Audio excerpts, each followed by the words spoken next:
are too many jokes going on. Yeah. Matthew Perry burst onto our screens and into our hearts as the much-loved Chandler in the 90s hit sitcom Friends. Would you please just... Amid a massive 10 seasons, Perry also starring on the big screen. Excuse me? Not to interrupt or anything, but you were gonna kill me? That was the plan? But behind the laughs, Matthew was a man facing a brutal battle, caught in the riptide of addiction. I've lived half my life in one form or another of a treatment center or a sober living house. He was also a man unafraid to look himself in the face and count the consequences of his addiction. I was taking 55 Vicodin a day. I weighed 128 pounds. I was on Friends, getting watched by 30 million people, and that's why I can't watch the show, because I was like brutally thin, being beaten down so badly by the disease. And all the while, his friends stuck by him. In nature, when a penguin is injured, the other penguins group around it and prop it up until it's better. This is what my co-stars on Friends did for me. The actor was reportedly found dead at his home this morning after an apparent drowning accident.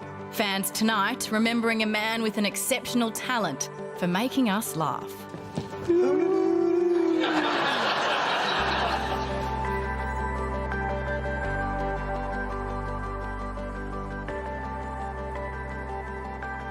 It's just so sad. Here's Hyla now to explain everything. Hyla, what more can you tell us about what happened?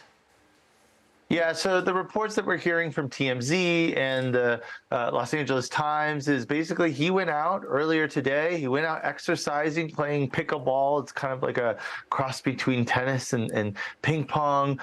He came home. He sent his assistant out to run an errand. And when he came back, he found Matthew unconscious in his hot tub. As of right now, the reports are they didn't find any drugs at the scene. There's no foul play. Again, the investigation's ongoing, but that's the latest.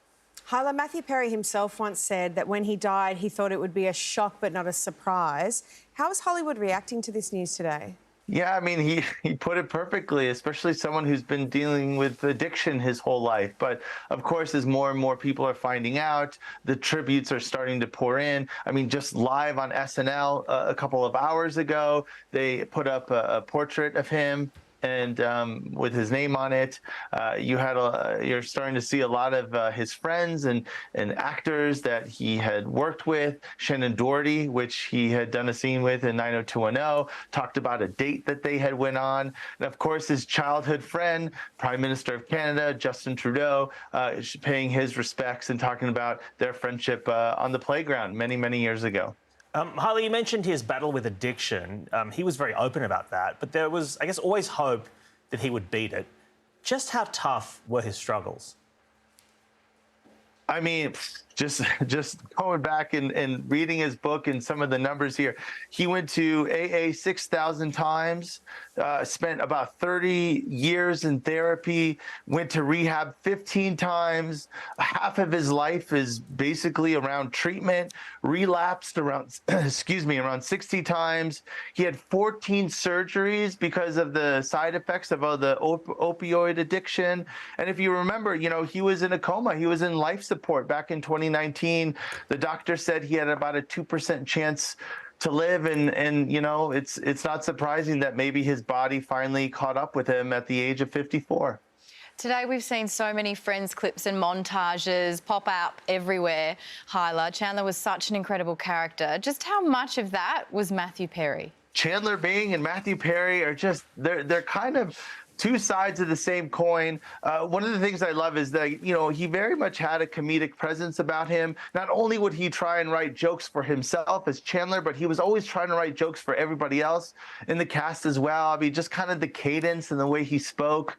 Definitely a talent that gone too soon. It's such a loss, only 54. Hyla, we'll leave it there. Thanks for your time tonight. Thank you.